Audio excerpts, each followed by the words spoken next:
Oceanic versus US aircraft carrier. റഷ്യയുടെ the smartest weapon oceanic അമേരിക്കയുടെ ഒരു സൂപ്പർ കാരിയറിനെ മീറ്റ് ചെയ്താൽ അതിന്റെ റിസൾട്ട് എങ്ങനെയായിരിക്കും? വളരെ ഇൻട്രസ്റ്റിംഗ് ആയ ഒരു ടോപ്പിക്. ഒരുപാട് കാര്യങ്ങൾ നമുക്കിതിലൂടെ അറിയേണ്ടതുണ്ട്. ടെക്നോളജിക്കലി ആയാലും പ്രായോഗികമായി ഇതെങ്ങനെ സംഭവിക്കും എന്നുള്ളതെല്ലാം വിശകലനം ചെയ്യാൻ പോവുകയാണ്. ഇവയെല്ലാം ഈ വീഡിയോയിലൂടെ വിശദമായി അറിയാം.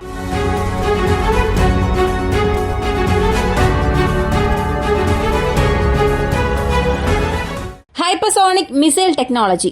ഹൈപ്പർസോണിക് സാങ്കേതിക വിദ്യയിൽ അമേരിക്ക പിന്നിലാണ്. റഷ്യ, ചൈന പോലുള്ള രാജ്യങ്ങൾ വളരെ മുന്നിൽ പോയിക്കൊണ്ടിരിക്കുന്നു. പക്ഷെ ഹൈപ്പർസോണിക് സാങ്കേതിക വിദ്യ എന്നതിനപ്പുറം ബാലിസ്റ്റിക് മിസൈൽ എന്ന കാറ്റഗറിയിൽ MIRV സാങ്കേതിക വിദ്യയും MARV സാങ്കേതിക വിദ്യയും അടുത്ത ഘട്ടത്തെ നോക്കി പോയിക്കൊണ്ടിരിക്കുകയാണ്. അതിന്റെ ഒരു തുടക്കമാണ് റഷ്യയുടെ ഈ ഓഷ്യനിക് എന്ന മാജിക്കൽ വെപ്പൺ. ഉക്രൈന് എതിരെ നിപ്രോവേഴ്സ് പ്രദേശത്ത് എപ്പോഴാണോ റഷ്യ ഈ ഒരു ആയുധം ഉപയോഗിച്ചത് അന്നു മുതൽ ഇന്നത്തെ തീയതി വരെയും ഉക്രൈൻ അതിന്റെ ഒരു ഇമേജ് പോലും അവിടെ നിന്നും പുറത്തുവിട്ടിട്ടില്ല. ഒരു പക്ഷേ നിങ്ങൾക്കാർക്കെങ്കിലും അതിനെക്കുറിച്ചുള്ള വാർത്തയുണ്ട്, അല്ലെങ്കിൽ ഇമേജസ് ലഭിച്ചിട്ടുണ്ടെങ്കിൽ തീർച്ചയായും നിങ്ങൾക്ക് കമന്റിൽ പറയാം. എന്നാൽ അതിനായിട്ടുള്ള ഒരു സാഹചര്യം വരില്ല. കാരണം ആ മിസൈൽ സ്ട്രൈക്ക് നടന്ന സ്ഥലത്തിന്റെ ഒരു ഇമേജ് പോലും ഉക്രൈൻ ഇതുവരെയും പുറത്തുവിട്ടിട്ടില്ല. ഇങ്ങനെയുള്ള റഷ്യയുടെ ഓഷ്യനിക് മിസൈൽ ലോകത്തിൽ തന്നെ വളരെ ശക്തിയാർന്ന, അല്ലെങ്കിൽ പറക്കുന്ന എയർബേസ് എന്ന് പറയപ്പെടുന്ന അമേരിക്കയുടെ സൂപ്പർ കാരിയറിനെ മീറ്റ് ചെയ്താൽ എന്ത് സംഭവിക്കും? ഈ കോൺസെപ്റ്റിനുള്ളിൽ പോകുന്നതിന് മുൻപ് ഒരു ബേസിക് അണ്ടർസ്റ്റാൻഡിംഗ് ഉണ്ടാകണം. ഈ മിസൈൽ എന്താണ്, ഈ എയർക്രാഫ്റ്റ് കാരിയർ എന്താണ് എന്ന്, ഈ മിസൈലിന്റെ പ്ലസ് എന്താണ്, ഈ എയർക്രാഫ്റ്റ് കാരിയറിന്റെ ഡിഫൻസ് സിസ്റ്റം എങ്ങനെ വർക്കാകുന്നു, ഇതിനെക്കുറിച്ചെല്ലാം നമ്മൾ അറിഞ്ഞിരിക്കേണ്ടത് അത്യാവശ്യമാണ്. അമേരിക്കയുടെ എയർക്രാഫ്റ്റ് കാരിയറിനെ സംബന്ധിച്ച് ലോകത്തിൽ തന്നെ വളരെ ശക്തമായ വിമാനവാഹിനി കപ്പലുകൾ ഉള്ളത് അമേരിക്കയുടെ പക്കൽ മാത്രമാണ്. ഇവർക്കടുത്ത് ചൈന ഇപ്പോ ഒരുപാട് സൂപ്പർ കാരിയേഴ്സ് ബിൽഡ് ചെയ്തുകൊണ്ടിരുന്നാലും ഇപ്പോൾ ലോകത്തിലെ നമ്പർ 1 ആയിട്ടുള്ളത് അമേരിക്ക മാത്രമാണ്. ഇവരുടെ ഓരോ സൂപ്പർ കാരിയേഴ്സിലും 50-ലധികം വിമാനങ്ങളെ കൊണ്ടുപോകാൻ സാധിക്കും. ഇതിൽ കൂടുതൽ കപ്പലുകളും ന്യൂക്ലിയർ പവേർഡ് കപ്പലുകളാണ്. അതായത് ന്യൂക്ലിയർ പവർ ഉപയോഗിച്ചാണ് പ്രവർത്തിക്കുന്നത്. ഇതിന്റെ ലൈഫ് ടൈം നോക്കുകയാണെങ്കിൽ ഒരു ചെറിയ ടെന്നീസ് ബോൾ അളവിൽ അൺറിച്ച്ഡ് യുറേനിയം ഉണ്ടെങ്കിൽ മാത്രം മതി. അടുത്ത 30 വർഷത്തേക്ക് പിന്നെ ഫ്യൂൽ ആവശ്യമേ വരില്ല. സപ്ലൈസിന് വേണ്ടി മാത്രം കരയിലേക്ക് വരുന്ന ഒരു ഭീമാകാരമായ കപ്പൽ എന്ന് പറയാം. ഇങ്ങനെയുള്ള ഈ എയർക്രാഫ്റ്റ് കാരിയർ വളരെ എളുപ്പമുള്ള ടാർഗറ്റായും മാറും. പക്ഷെ അതിനെ ഡിഫെൻഡ് ചെയ്യാനായി, അതിനെ തടയാൻ പല പ്രതിരോധ സംവിധാനങ്ങളും കപ്പലിലുണ്ട്. Aircraft carrier strike group. ഈ ഗ്രൂപ്പിൽ ഈ വിമാനവാഹിനി കപ്പൽ മാത്രമായിരിക്കില്ല പോകുന്നത്. ഈ കൂട്ടത്തിൽ 2-ലധികം മിസൈൽ ക്രൂസേഴ്സ് ഉണ്ടാകും. അതുപോലെ 2-3 ഗൈഡഡ് മിസൈൽ ഡെസ്ട്രോയേഴ്സ് ഉണ്ടാകും. 2 സബ്മറൈൻസ് ഉണ്ടാകും. അതിന്റെ കൂടെ തന്നെ റീഫ്യൂവലർ, ടാങ്ക് കപ്പലുകൾ, റെക്കോണിസൻസ് യുദ്ധവിമാനങ്ങൾ, ഓയിൽ ടാങ്കർ. ഇങ്ങനെ ഒരു വിമാനവാഹിനി കപ്പൽ വരികയാണെങ്കിൽ അതിന്റെ കൂടെ മുകളിൽ ഡെസ്ട്രോയേഴ്സും കടലിനടിയിൽ ശബ്ദമില്ലാതെ അന്തർവാഹിനികൾ, ഇങ്ങനെ 10-15 കപ്പലുകളുമായി വരുന്ന ഒരു വലിയ കൂട്ടമായാണ് ഇത് വരുന്നത്. ഇനി കപ്പലിന്റെ പ്രതിരോധ സംവിധാനത്തെ സംബന്ധിച്ച് CWS എന്ന ഡിഫൻസ് സിസ്റ്റം ഉണ്ട്. ഇതിന്റെ കൂടെ തന്നെ ആന്റി ഡീകോയ് സിസ്റ്റം ഉണ്ട്. കൂടാതെ സ്വിസ് പാരാമിസൈൽസ്. ഇങ്ങനെ ഈ കപ്പലിന്റെ ഡിഫൻസിന് തന്നെ പ്രത്യേക ഒരു നിരയുണ്ട്. ഇതെല്ലാം ആക്റ്റീവ് മിസൈൽ സിസ്റ്റംസ് ആണ്. ഇനി ഇതിനായിട്ടുള്ള പാസീവ് ഡിഫൻസ് സിസ്റ്റം ഉണ്ട്. Ageas equipped. അമേരിക്കയുടെ വളരെ ശക്തമാർന്ന മിസൈൽ പ്രതിരോധ സംവിധാനം, ഒരു കപ്പൽ ബേസ്ഡ് മിസൈൽ വിരുദ്ധ സംവിധാനം, ഇതും ഈ കപ്പലിന് ചുറ്റുമുണ്ട്. അപ്പോ ഈ ഒരു സെക്യൂരിറ്റിയെ ബ്രീച്ച് ചെയ്ത് അകത്ത് പോവുക എന്നുള്ളത് അത്ര സാധാരണ കാര്യമേ അല്ല. 1-ലധികം സുരക്ഷാ പാളികളുള്ള ഒരു കോട്ടയുടെ മതിൽ തകർത്ത് അകത്തേക്ക് പ്രവേശിക്കുന്നത് പോലെയാണിത്. ഇത്രയേറെ മിസൈൽ പ്രതിരോധ സംവിധാനങ്ങളെയും കടന്നുപോയി ആ ഒരു കപ്പലിനെ ആക്രമിക്കുക എന്നുള്ളതും സാധാരണ കാര്യം അല്ല. ഇതാണ് കപ്പലിലെ ഡിഫൻസ് സിസ്റ്റം. അതുപോലെ എതിർദിശയിൽ റഷ്യയുടെ ഓഷ്യനിക് മിസൈലിനെ കുറിച്ച് പറയുകയാണെങ്കിൽ റഷ്യയുടെ പക്കലുള്ള RS-20 സാർമത്ത് മിസൈൽ, അതിന്റെ ഒരു പടി താഴെയാണ് ഇതുള്ളത്. എന്നാൽ റഷ്യയുടെ പക്കൽ ഉള്ളതിൽ വെച്ച് റുബേസ എന്ന മിസൈലിന്റെ ഒരു അപ്ഗ്രേഡഡ് വേർഷനാണ്. ഇതിന്റെ ഭാരം തന്നെ ഏകദേശം 36 ടൺ ഉണ്ടാകും. ഈ 36 ടണ്ണിൽ 1.5 ടൺ, അതായത് 1500 കിലോഗ്രാമിലധികം സ്ഫോടക വസ്തുക്കൾ വയ്ക്കാൻ സാധിക്കും. ഇത് പറയുന്നത് കൺവെൻഷണൽ വെപ്പണാണ്, ആണവായുധമല്ല. ഇപ്പോ ഈ 1500 കിലോഗ്രാം വെപ്പൺസ് നിങ്ങൾ വയ്ക്കുകയാണെങ്കിൽ ഇതിൽ 6-ലധികം വാർഹെഡ്സ് ഉണ്ടായിരിക്കും. ഇവയെല്ലാം MARV സാങ്കേതിക വിദ്യയാണ്. കൂടാതെ ഓരോ വാർഹെഡിനും സബ്മുനീഷൻസ് ഉണ്ട്. അതായത് വലിയ സൈസിലുള്ള ഒരു സ്ഫോടക വസ്തു, അതിന്റെ കൂടെ തന്നെ ചെറിയ ചെറിയ സബ്മുനേഷൻസും വയ്ക്കും. കൂടെ മെറ്റൽ റോഡ്സും ഉണ്ടാകും.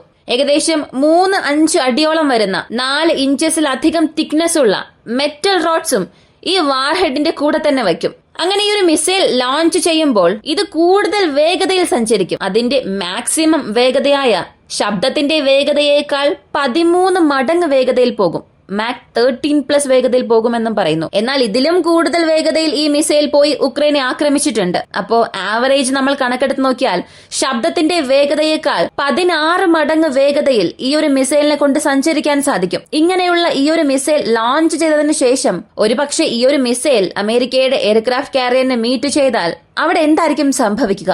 ഇതിനെ നമുക്ക് 2 രീതിയിൽ തിരിക്കാം. ഒന്നാമത്തേത് missile defence system versus oceanic. ഈ കോൺസെപ്റ്റിലേക്ക് നമ്മൾ പോവുക എന്നുള്ളത് തന്നെ വലിയ കാര്യമാണ്. കാരണം അമേരിക്കയുടെ എയർക്രാഫ്റ്റ് കാരിയറിന്റെ ഡിഫൻസ് സിസ്റ്റം ഏജസ് എന്നത് വളരെ വളരെ അഡ്വാൻസ്ഡ് ആണ്.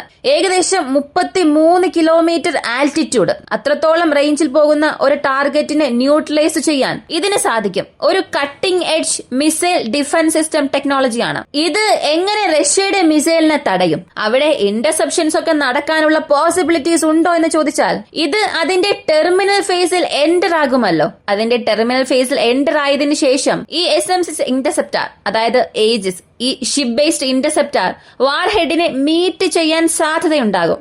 തുടക്കത്തിൽ പറഞ്ഞതുപോലെ MARV മെനുവറബിൾ റീ എൻട്രി വെഹിക്കിൾ എന്ന കോൺസെപ്റ്റിൽ അകത്തേക്ക് വരുന്നത് കൊണ്ട് ഒരേ ദിശയിൽ സഞ്ചരിക്കാതെ അതതിന്റെ പാത മാറ്റിക്കൊണ്ടിരിക്കും. അല്പം വളഞ്ഞും നെളിഞ്ഞും അപ്പ് ആൻഡ് ഡൗൺ ഡയറക്ഷനിലേക്ക് അതിന്റെ പാത മാറ്റും. ഇങ്ങനെ മെനുവർ ചെയ്യുന്നത് കൊണ്ട് അവിടെ ഇന്റർസെപ്ഷൻ നടക്കാനായിട്ടുള്ള സാധ്യതയില്ല. ഈ ടോപ്പിക്കിനകത്ത് നമുക്ക് ഇൻഡെപ്ത് ആയിട്ട് ചെല്ലേണ്ട ആവശ്യമില്ല. ഇപ്പോ റഷ്യയുടെ ഈ ഒരു മിസൈൽ എയർക്രാഫ്റ്റ് കാരിയറിനെ മീറ്റ് ചെയ്താൽ, അതായത് ഈ ഡിഫൻസ് ലൈൻസിനെ എല്ലാം തകർത്തുകൊണ്ട് അകത്തേക്ക് കടന്നാൽ അത് ആ കപ്പലിന് എത്രത്തോളം പ്രശ്നമുണ്ടാക്കും അത് മാത്രം നമുക്ക് അറിഞ്ഞാൽ മതി.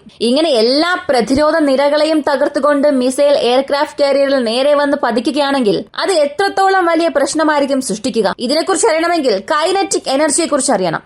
അതായത് ഒരു വസ്തു വളരെ വേഗത്തിൽ വന്ന് ഒരു സർഫസിൽ പതിക്കുന്നു. അവിടെ ഉണ്ടാകുന്ന കൈനറ്റിക് എനർജി കാരണം ആ പതിക്കുന്ന സർഫസിൽ കൂടുതലായിട്ടുള്ള നാശനഷ്ടം സംഭവിക്കും. ഈ വിമാനവാഹിനി കപ്പലിനെ സംബന്ധിച്ച് അത് കൂടുതലായും സ്റ്റീൽ കൊണ്ട് നിർമ്മിച്ചിരിക്കുന്നതാണ്. ഇതും പല കമ്പാർട്ട്മെന്റ് ആയിട്ടാണ് നിർമ്മിച്ചിരിക്കുന്നത്. ഡെക്ക് 1, ഡെക്ക് 2, മുകളിലുള്ള ആ ഭാഗം, സൈഡിലുള്ള എലിവേറ്റേഴ്സ്, കപ്പലിന്റെ ഹൽ, വാട്ടർ ലൈൻ, ഇങ്ങനെ പല ഡിസൈൻസിൽ അടുക്കടുക്കായി കാണപ്പെടും. ഇതിൽ സ്റ്റീലിന്റെ തിക്നെസ് കൂടുതലായും കാണപ്പെടുന്നത്, അതായത് ഓപ്പൺ സോഴ്സ് ഇന്റലിജൻസിൽ നിന്ന് ലഭിക്കുന്ന വിവരം അനുസരിച്ച് നോക്കിയാൽ വാട്ടർ ലൈനിൽ മുകളിലുള്ള ആ ഒരു പ്രദേശത്ത് 4-5 ഇഞ്ചസ് വരെയും തിക്നെസ് ഉണ്ടായിരിക്കും. അതുപോലെ വാട്ടർ ലൈനിൽ താഴെയുള്ള പ്രദേശം അതിനെ തന്നെ 2ആയി തിരിക്കുന്നുണ്ട്. ഈ ഡയഗ്രാം കണ്ടാൽ നിങ്ങൾക്ക് മനസ്സിലാകും.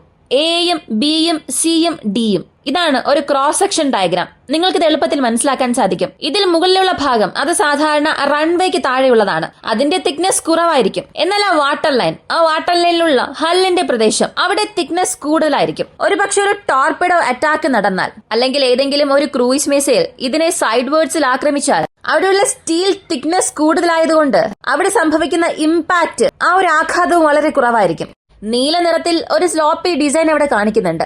ഈ ഒരു ഭാഗം കഴിഞ്ഞ് ഉള്ളിലേക്ക് ഇമ്പാക്ട് അധികം പോകാറില്ല. വെള്ളം അകത്തേക്ക് പ്രവേശിച്ചാലും ഈ ഒരു ബ്ലോക്കേജോടുകൂടി അത് അവിടെ അവസാനിക്കും. അതിനായി നിർമ്മിച്ചതാണ് ഈ അവസാന ഘട്ടത്തിലുള്ള ഡി ബ്ലോക്ക്. അവിടെ വന്ന് പതിച്ചൊരു ടോർപിഡോ പൊട്ടിത്തെറിച്ചാലും ഈ ഒരു ലൈൻ അപ്പുറത്തേക്ക് ആ കപ്പലിന് യാതൊരു പ്രശ്നവും സംഭവിക്കില്ല.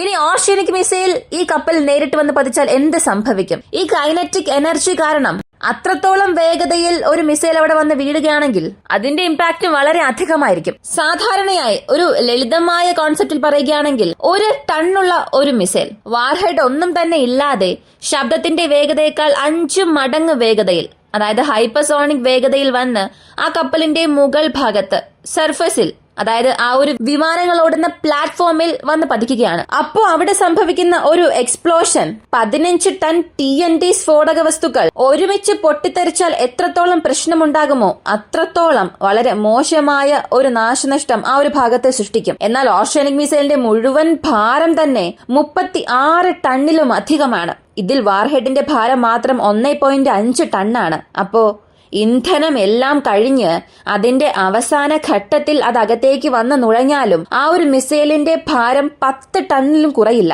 അപ്പോൾ ഒരു ആവറേജ് 10 ടൺ ഭാരമുള്ള ഒരു മിസൈൽ വാർഹെഡ് ഒന്നുമില്ലാതെ ശബ്ദത്തിന്റെ വേഗതയേക്കാൾ 16 മടങ്ങ് വേഗതയിൽ അകത്തേക്ക് വരികയാണ്. നേരത്തെ പറഞ്ഞതുപോലെ 5 മടങ്ങ് വേഗതയിൽ വരുമ്പോൾ തന്നെ അത്രത്തോളം പ്രശ്നം ഉണ്ടാകുമെന്നുണ്ടെങ്കിൽ വാർഹെഡ് ഇല്ലാതെ 16 മടങ്ങ് വേഗതയിൽ വന്ന് പതിക്കുമ്പോൾ ടൺ കണക്കിനുള്ള സ്ഫോടക വസ്തുക്കൾ പൊട്ടിത്തെറിച്ചാൽ എത്രത്തോളം പ്രശ്നമാണോ അവിടെ ഉണ്ടാക്കാൻ കഴിയുക അത്രത്തോളം ഒരു നാശനഷ്ടം അവിടെ സംഭവിക്കും. ഇനി അതേസമയം 1500 കിലോഗ്രാം വാർഹെഡോടുകൂടി അവിടെ പൊട്ടിത്തെറിക്കുകയാണെങ്കിൽ ഇപ്പൊ പറഞ്ഞ ഈ റേഷ്യോ വീണ്ടും അധികമാകും. അതും കൈനറ്റിക് എനർജിയുടെ സഹായത്തോടു കൂടി നടക്കുകയാണെങ്കിൽ അത്തരമൊരു ഇമ്പാക്ട് അവിടെ ഉണ്ടാവുകയാണെങ്കിൽ തീർച്ചയായും ആ വിമാനവാഹിനി കപ്പലിലെ വിമാനങ്ങൾക്ക് ടേക്ക് ഓഫ് ആകാനും സാധിക്കില്ല. ടേക്ക് ഓഫ് ആയ വിമാനങ്ങളെ കൊണ്ട് തിരികെ അവിടെ നിന്നും പറന്നുയരാനും സാധിക്കില്ല. ഇനി വിമാനങ്ങൾക്ക് മാത്രമാണോ അതിൽ പ്രശ്നം എന്ന് ചോദിക്കാം. ഈ കപ്പലിൽ റഷ്യയുടെ ഓഷനിക് മിസൈൽ വന്ന് വീണ് അവിടെ പൊട്ടിത്തെറിക്കുകയും ചെയ്തു. കപ്പലിന് നാശനഷ്ടം സംഭവിച്ചു. കപ്പലിനെ മുഴുവനായി നശിപ്പിക്കാൻ കഴിയില്ല എന്ന് ചോദിച്ചാൽ സത്യം പറയണമെങ്കിൽ